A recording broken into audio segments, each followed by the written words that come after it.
O incidente de God Valley é um mito, ou pelo menos ele era, porque hoje adentramos finalmente na sua história real. Adentramos no pior do ser humano, ao saber os motivos de por que os nobres estavam nessa ilha e saímos com uma luz, ou melhor, um som de tambores ecoando em nossas mentes. O passado de Kuma é revelado e é uma das coisas mais tristes que eu já vi em toda a minha vida, mas felizmente uma lenda mantém a chama da liberdade viva. Quer saber tudo sobre um dos melhores episódios de todo One Piece? Então se liga que eu vou falar nisso agora.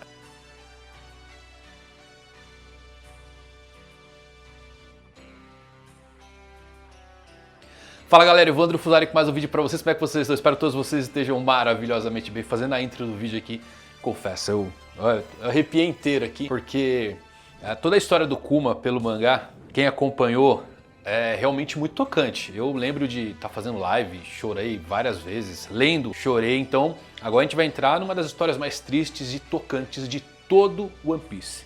É brutal, sim, mas pelo menos tem uma luzinha de esperança. Como eu gosto de dizer, o Kuma, ele é o único personagem, ou melhor, acho que é o melhor personagem de todo One Piece para se ter um final feliz. Ele realmente merece, e se você está acompanhando só pelo anime, vai entender tudo. Então assiste até o final desse vídeo, tá muito legal, tá bom? Se você é novo aqui no canal, vai na maciota. Se você gostar, eu peço para você se inscrever. Se você é da pior geração, dá um like para dar uma força para esse vídeo. E antes de eu falar, confere esse super descontão que eu deixei para vocês aí da Insider. Meus amigos, imagine você, ao invés de comprar 6 camisetas novas, comprar uma camiseta que é literalmente 6 em 1. Tech T-shirt da Insider não é uma camiseta comum, é um produto completo com 6 grandes diferenciais em uma única peça. Você não precisa passar, tem conforto térmico, é ultra durável, não desbota, anti-odor, ultra macia. É uma camisa que ela entrega muito mais do que você espera. E você não precisa esperar para investir nessas peças inteligentes com os melhores preços. Por quê? Tá aqui 15% off, cupom MANGAQ. E para facilitar mais ainda a sua vida, quando você acessar o site diretamente aqui pelo link que eu deixei na descrição e fixado no primeiro comentário, o cupom já é aplicado automaticamente no seu carrinho. Então aproveitem tudo em uma peça só no site da Insider. Então vamos lá, meus amigos, nossa história começa com uma ordem dos marinheiros de baixo escalão para se retirar do local onde o Saturno desembarcou. E aqui você pode compartilhar algumas dúvidas deles, assim como eu também compartilho. Como o Saturno desembarcou? O que são esses raios que ele solta? Por que ele é tão assustador? A coisa que mais chama a atenção aqui, sem dúvidas, é um marinheiro se perguntando sobre o que eram aqueles raios. O Oda não colocou essa cena por acaso. Por que ele colocou esse marinheiro vendo raios negros emanando de onde o Saturno estava? Por quê, galera? Apesar dos raios serem sempre um chamado para o uso de Haki do Conquistador, Haki do Armamento, até onde sabemos, as cores do Haki que vemos no anime e no mangá, elas na verdade são invisíveis, tá bom? Elas só estão ali para indicar para nós que está sendo utilizado. Então o Haki do Armamento ou do Conquistador não tem uma cor quando é utilizado. Por quê? Voltem no primeiro capítulo, quando o Shanks usou o Haki do Rei no monstro marinho.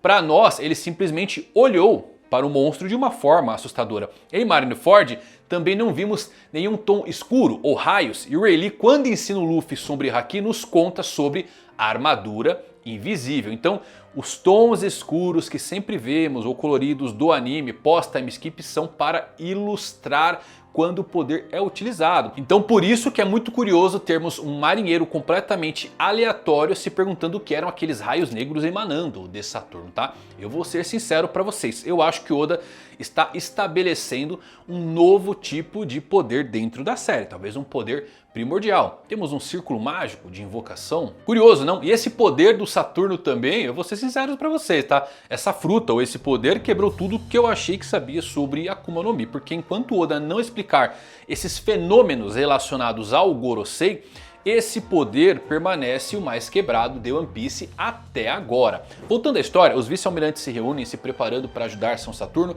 mas aquele acima dos deuses ordena que eles se retirem. Saturno diz que ele poderia facilmente evitar o ataque da Bonnie se ele quisesse, e então retira a espada do seu corpo e o sangue desaparece. Ok, vamos lá. Primeiro que ele podia desviar, quando ele quer, então encerra aqui de observação, tá? Agora o fato dele se regenerar, me desculpem, mas uma Akuma no Mi fazer isso é um pouco além do que já vimos. Já temos a fruta do mar, que tematicamente faz sentido ele se curar, se regenerar. Então assim, ou é uma fruta ou é uma coisa muito roubada dentro do mundo de One Piece, porque o Saturno ele é imortal. Isso aqui quebra algumas crenças, principalmente sobre o que sabíamos sobre imortais no mundo de One Piece. Até onde tínhamos informações, a cirurgia perene era o poder final do Law que daria a juventude eterna. Só que assim, mesmo a cirurgia perene eu sempre vi uma representação figurativa da fonte da juventude, as lendas e tudo mais, que daria uma longevidade eterna e não uma imortalidade literal, daquelas que qualquer ferimento se cura automaticamente. O que vemos aqui com Saturno é insano. Goroseis imortais? Fica a dúvida de como isso foi feito em todos os anciões, já que a cirurgia perene, lembre, só pode ser usada uma vez ao custo da vida do usuário da Ope Ope no Mi. Após isso, a fruta renasce em algum lugar do mundo. Claro, presumindo que o governo mundial não saiba sobre o renascimento das frutas e o seu funcionamento. Mas o fato do governo pôr uma recompensa de 5 bilhões nos tempos atuais na Ope Ope no Mi é bem curioso. Eles queriam essa fruta para tornar alguém imortal. Só que mesmo assim, a Ope Ope no Mi, ela não casa muito bem para dar imortalidade pro Gorosei, porque a logística não bate muito bem, perfeito? Um usuário morre, a fruta renasce. Fora que todos os Gorosei parecem ter uma idade muito próxima para serem imortais juntos, exceção, claro, do Júpiter, que é um pouco mais novo. Então assim, eu sinceramente acredito que essa imortalidade é um poder ligado diretamente ao Imu, tá bom? Por quê? Lembrem dos satélites do Vegapunk. Ele copiou isso de algum lugar. Ele fez engenharia reversa de coisas do século perdido. Então pode ser uma extensão do poder de Imu-sama. As coisas ficam mais insanas quando o Saturno ele ataca Bonnie e Sanji emitindo aquela aura dos seus olhos, o mesmo poder que ele usou para detonar a cabeça de um marinheiro na sua chegada. Vemos o Kizaru no chão, ele pediu desculpas ali ao Saturno, diz que é incapaz de se mover por um tempo. O Saturno diz que para os padrões ele está lento em seu trabalho e diz entender os motivos. Claro, relacionado aquela briga interna do Kizaru de atacar o Vegapunk e tudo mais. Só que assim, mesmo o Kizaru não indo com tudo, o Luffy até agora tem o feito mais impressionante contra um almirante dentro da série. O Shanks, ele assustou ali o Green Bull, beleza, mas ninguém além do Luffy jamais destruiu um almirante assim, mesmo que isso tenha levado tudo que o Luffy tinha de energia. Vale lembrar que o Akainu comeu um punho de terremoto do Barba Branca e não aconteceu nada. O Kiji recebeu o soco mais forte do Garp e ambos ainda continuaram lutando. Mas assim, Kizaru também não deu tudo de si. Vale lembrar isso, tá bom? Ele estava bem focado ali no Vegapunk, no seu trabalho e não em lutar. O fato dele estar mais lento, como o Saturno diz, é muito por conta do seu conflito interno. Sentomaru, Bonnie e Vegapunk são pessoas que ele gosta no fundo do seu coração. Bom, o Saturno ele tenta pisar no Luffy, que estava bem enfraquecido, mas o Frank estende o braço e salva o seu capitão. Luffy ainda está consciente, mas em seu estado de velho. Esse gasto rápido do Gear 5, tá? De energia é preocupante. É mais uma dica de que não é o potencial final do Luffy dentro da série. O Saturno brada que eles estão cercados em uma ilha à beira da destruição e se por algum acaso do destino eles conseguirem escapar, ele adoraria ver. Saturno acabou de invocar um karma instantâneo ao dizer isso, porque o acaso do destino é literalmente o robô ancestral que vai surgir e mirar no ancião. Vegapunk, Bonnie, Sanji e Frank não conseguem se mover devido a um misterioso poder do Saturno, tá bom? Essa cena é bem misteriosa, você pode ver uma aura, uma energia misteriosa emanando do ancião, quase invisível, mas que lembra bastante o padrão de uma Akuma no Mi. Esse padrãozinho dá pra ver bastante, inclusive, pelo mangá. No anime aqui ficou mais uma coloração, só que é muito curioso ter esse padrãozinho de espiral das Akumas no Mi nessa aura. Como tematicamente o Saturno parece uma aranha, então deve ser alguma teia de energia invisível, algo muito semelhante à habilidade do Doff, tá bom? Mas mais uma vez, essa fruta, esse poder do Saturno nos surpreende. O Vegapunk inclusive ele diz algo muito curioso, que não é um poder científico e sim uma habilidade de Akuma no Mi. Saturno agarra Bonnie e aperta ele, a Bonnie acaba gritando que foi o Saturno que matou o seu pai. Eis então que temos um pequeno flashback do Kuma contando a Bonnie, criancinha ainda, sobre Nika. O Kuma faz soar o ritmo dos tambores da libertação de Nika e eles dançam juntos. E aqui uma pequena pausa para elogiar a escolha artística dessa cena dos dois dançando. É simplesmente maravilhosa essa cena. Kuma diz à sua filha que seu sonho é ser um herói que liberta pessoas como Nika. E Bonnie pergunta se Nika vai salvá-la também. Isso aqui é muito bom, né, galera? Kuma e Bonnie sabem sobre Nika. Para entrar no bando, eu gosto muito da Bonnie por conta da temática ligada tanto ao Kuma quanto a Nika. Bom, o Saturno então nos revela que o Kuma nasceu escravo e que ele era parte da raça bucaneiro. Uma raça em extinção de pessoas que uma vez cometeram um crime no passado. E vamos lá, galera. Qual crime os bucaneiros cometeram? Certamente algo ligado ao século perdido e ao reino antigo. Eu não duvidaria nada que inclusive que essa raça pode ser oriunda do reino antigo e por isso que eles guardam o nome de Nika. Talvez o antigo Joy Boy seja inclusive dessa raça. E é curioso o Oda escolher esse nome para uma raça completamente nova. Os bucaneiros parecem soar interessantes porque eles são mais híbridos do que uma raça distinta como os lunarianos ou homem-peixes. Eles são semelhantes aos Wotans, que são mestiços de homem-peixes e gigantes. E se for isso mesmo, os bucaneiros poderiam ser mestiços de humanos e gigantes, ou quem sabe, essa eu gosto muito mais, gigantes e deuses. Por quê? No nosso mundo temos o livro de Enoque, tá bom? Enoque foi um descendente de Noé. Esse livro de Enoque relata como anjos, chamados sentinelas, tomaram mulheres humanas por esposas e geraram gigantes, chamados Nefilins. O mais curioso é que Nefilim acabou traduzido como tirano. Kuma, o tirano, não é à toa, ele pode ter sangue dos deuses correndo na sua veia também. Outra coisa, né? O bucaneiro, ele é um tipo de pirata do nosso mundo real. Tinha os corsários, os bucaneiros. E curiosamente, se você pesquisar bucaneiro, vai achar um vestido exatamente como o Shanks. E pesquisando um pouquinho mais, eu me deparei com um bucaneiro muito interessante que se chama Bartolomé de las Casas, um cara que passou 50 anos da sua vida lutando ativamente contra a escravidão e os abusos coloniais dos povos indígenas, especialmente tentando convencer a corte espanhola a adotar uma política de colonização mais humana. Verdadeiramente um revolucionário da vida real. Ele também estabeleceu um assentamento ao norte da Venezuela, em Cumaná, que suspeitamente soa muito com o nome de Kuma. Temos então um novo flashback que começa há 47 anos atrás, lá no reino Sorbet. Kuma nasceu em uma família normal, seu pai era membro da raça bucaneiro, sua mãe uma humana comum. A informação sobre o exame de sangue do Kuma vazou para um agente do governo mundial dentro do hospital. Então toda a família do Kuma infelizmente foi capturada e tornaram-se escravos em Mary Joyce devido à sua força sobre-humana. Após a morte de sua mãe, o pai de Kuma lhe conta sobre a lenda de Nika. E o pai de Kuma diz que é uma lenda que foi transmitida entre os membros da sua raça. O pai de Kuma começa a fazer então os ritmos dos tambores de Nika e começa a dançar para o seu filho, mas de repente ele é baleado na cabeça por um Tenryubito simplesmente porque fez muito barulho e... Uau! As cenas, os painéis...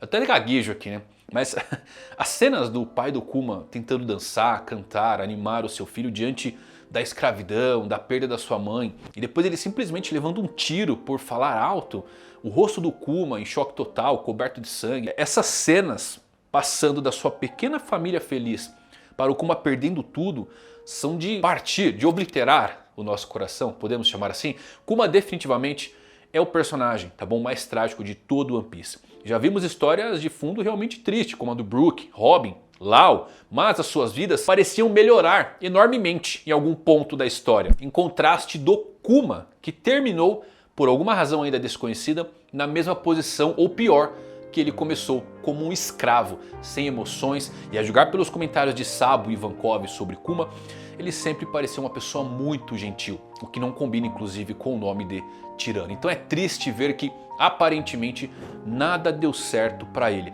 E eu espero que ele pelo menos consiga ver esperança em Luffy quando ele se transformar em Nika. E mais uma vez, ele é o personagem que mais merece um final feliz nessa história. Aqui também descobrimos como a lenda de Nika foi passada entre escravos e prisioneiros e ecoaram por todos esses anos até o presente em Ruzu inclusive, né, que escutou a mesma história após perder a Gomu Gomu, ou melhor, a fruta de Nika. Bom, temos uma reviravolta. 38 anos atrás temos o início do que se tornaria um dos maiores incidentes do mundo, o incidente de God Valley. Um Tenryubito explica que uma vez a cada 3 anos os nobres descem de Mary Joyce e conduzem o jogo de caçada humana em uma ilha não afiliada ao governo mundial. Os Tenryubitos libertam escravos problemáticos na ilha e os exterminam juntos com o povo nativo dessa ilha. Depois disso o governo mundial reivindica a ilha como sua. A ilha que os Tenryubitos escolheu para aquele ano foi God Valley, no West Blue, a terra com muitos recursos valiosos mas que ousaram usar a palavra Deus em seu nome. E vamos lá, primeiro que acertamos umas coisas legais aqui, né? God Valley realmente é no West Blue, essa informação é completamente nova aqui pelo anime, beleza? Mas também é o local de origem do Shanks, lembrem disso. Shanks foi achado inclusive em God Valley, o One Piece Red acabou confirmando isto pra nós, a conexão com a família Figuarland.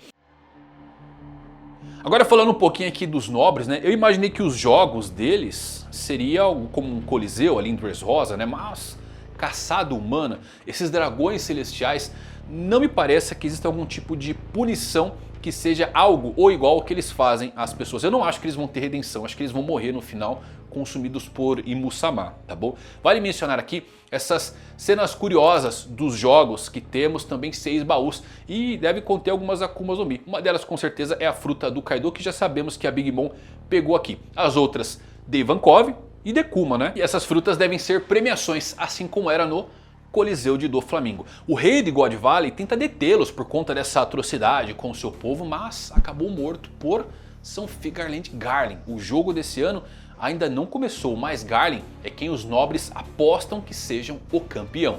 O jovem Garling era muito bonito, com o cabelo em forma de meia lua e ele era loiro. Eu achei que ele seria ruivo, né? Pai do Shanks, pô, mas beleza, tudo bem, pode ser a mãe do Shanks então, que era ruiva. Vemos umas nobres ali, inclusive estão desmaiando por conta do Garling. Ele é a cara do Shanks, não tem como, acho que ninguém vai duvidar que ele é realmente o pai do ruivo. Agora, olha que legal, as falas do Barba Branca ao ver o Shanks foram explicadas hoje, né? Porque sua cicatriz doía quando ele olhava para o ruivo. É porque ele viu o rosto de Garling, que estava em God Valley. E imaginem só se foi o Garling que deixou um ferimento no Barba Branca durante esse ataque dos Rocks. Isso é insano, hein? Mostra a força aí do Garling. E Saturno também está em God Valley e ele é exatamente igual ao presente. Isso aqui para mim confirma que sim, ele é imortal. Ele tem o mesmo rosto há 40 anos. Saturno recebeu a notícia de que a criança escrava Bucaneiro havia escapado e foi capturada. E no ápice de tudo vemos que o Kuma está sendo arrastado no campo por outros escravos. Então de repente duas sombras aparecem, duas crianças escravas. Um jovem Empório Ivankov e uma garota chamada Dini. Ivankov é muito parecido com sua aparência já adulta. Já Dini, uma garota sorridente de cabelo curto que está comendo um pedaço de carne, um chamado bem parecido com o do Luffy inclusive. Ivankov grita a Kuma que ele escolheu viver e pergunta: e quanto a você? Esse episódio é muito bom, né galera? Absurdo demais. Vamos lá. Primeiro de tudo é que assim, a Dini, ela é mãe da Bonnie, tá bom? Tem a conexão e isso acaba vindo da dica do seu nome como é escrito no japonês. Infelizmente acaba se perdendo na tradução, mas no japonês, Bonnie, Dini e Coney, lembram da Coney, que é a forma velha que a Bonnie assume com sua fruta? Todas têm uma grafia muito parecida no uso das palavras. Então, além do nome dela e de Bonnie ser parecida com ela, essa história de fundo é sobre o Kuma e como ele acabou criando Bonnie como sua filha. Considerando que vimos Ivankov, sabe o que eu gostaria de ver também em God Valley? Descobrir o segredo do Crocodile com ele. Tudo porque pode ser parte do seu segredo, uma vida passada como um escravo. E que ele estava em God Valley com Ivankov, Dini e Kuma há 38 anos. E essa revelação eu acho que aprofundaria muito a conexão que ele tem inclusive com Boa Hancock e o Kuma. Além de tornar suas interações com o Doflamingo durante a guerra de Marineford muito mais interessantes em retrospecto. Os Piratas Rocks também estão prestes a aparecer e tudo que o Barba Branca fez para atrair a ira de Crocodile pode ser revelado. Lembrem, a cicatriz no rosto do Croco e a mão perdida foram de uma luta contra o Barba Branca. Além disso, sabemos que o Roger aparece também durante esse incidente. Então vê-lo proteger os escravos, incluindo o Crocodile de Barba Branca e dos seus amigos, pode ser a razão pelo qual Crocoboy estava lá na execução de Gold Roger. Legal pra caramba, né? Mas é legal que isso lhe daria uma história trágica e seria uma conexão bem interessante, vinculando aí ao Ivankov. Eu nunca imaginei que eu precisaria de um flashback do Ivankov até chegar nessa cena. Eu adoraria de fato ver um passado dele com o Crocodile. Mais uma coisa, eu acho que pode ser em God Valley que o Dragon teve um estalo para criar o Exército Revolucionário. Lembrando que o Exército Revolucionário foi criado após Ohara, 22 anos. Só que o Dragon, aqui em God Valley, ele teria 17 anos. Considerando que o Garp quer levar todo mundo para a Marinha, o Dragon foi recrutado, só que ele pode ter presenciado as atrocidades que o governo fez ali e foi onde ele teve o estalo. Porque lembre, os 3 fundadores dos revolucionários são Ivankov, Kuma e o Dragon. Então todos eles conectados diretamente por God Valley seria bem interessante, né? Inclusive o Kuma pode ter contado a Dragon sobre Nika, né? E aumentaria muito o seu desejo de rebelião, de liberdade. Dragon saber sobre Nika também é interessante porque traz várias das suas passagens impactantes se conectando. Lembrem da sua aparição no capítulo 100, quando ele fala aquela fala do Roger, 3 coisas que não podem ser interrompidas. Pode ser que foi em God Valley, inclusive, que ele escutou isso do futuro Rei Pirata. E para fechar, meus amigos, 38 anos atrás tivemos o torneio de caça dos nobres, um torneio de erradicação que ocorre a cada 3 anos. Oda não dá nó sem ponto, porque pela linha temporal o último torneio deles foi exatamente há 2 anos atrás. Luffy ficou 2 anos no time skip mais 6 navegando, o que significa que dentro de poucos meses, ou melhor, poucos dias, no mundo de Luffy teremos outro torneio de caça humana que pode ser o catalisador para a guerra final. E o quão louco é isso? Lembre que foi assim que Sengoku descreveu originalmente God Valley. Para proteger os dragões celestiais e os seus escravos em God Valley, Garp juntou forças com Roger e naquele dia derrotaram os Piratas Rocks. Este é o incidente de God Valley. O que não sabíamos era que os escravos eram os fundadores do exército revolucionário. E esta é a história de como eles se conheceram. Este evento é um nexo incrível de origens. Sinceramente, esta é a primeira vez que sinto a dor e a expectativa que as pessoas passaram pensando que um dia Joy Boy viria salvá-las. Eu sei que isso já foi feito tantas vezes em diferentes variações, mas será lendário quando Joy Boy finalmente salvar a todos e trouxer o amanhecer ao mundo. Como o Vegapunk disse ao falar sobre Nika, enquanto as pessoas desejarem por ele, sua existência nunca desaparecerá verdadeiramente. Então que os tambores comecem a tocar novamente. Que episódio, meus amigos, meu Deus do céu. Qual nota você dá pra esse episódio? Coloca aqui de 0 a 10, assim, é fantástico. A história do Kuma é brilhante. E como eu gosto de dizer, eu gosto de ler o mangá e voltar pro anime porque eu sempre relembro algumas coisas esquecidas. O fato do Vegapunk, inclusive, falando sobre o poder de Saturno ser ligado a uma Akuma no Mi, é bem legal. Quem tá no mangá ali na frente já sabe que isso aqui soa estranho pra caramba, né? Aí você tem o passado do Kuma, conexões, Crocodile. Putz, eu queria muito que o Crocodile e o Dragon estivessem em God Valley, tá bom? Que mostre isso mais à frente. Enfim, espero que vocês tenham gostado desse vídeo. Se você tem algum review, tem alguma teoria, coloca aqui nos comentários também. Deixa o like no vídeo pra eu saber se você gostou. Até a próxima, valeu por assistirem. Fui!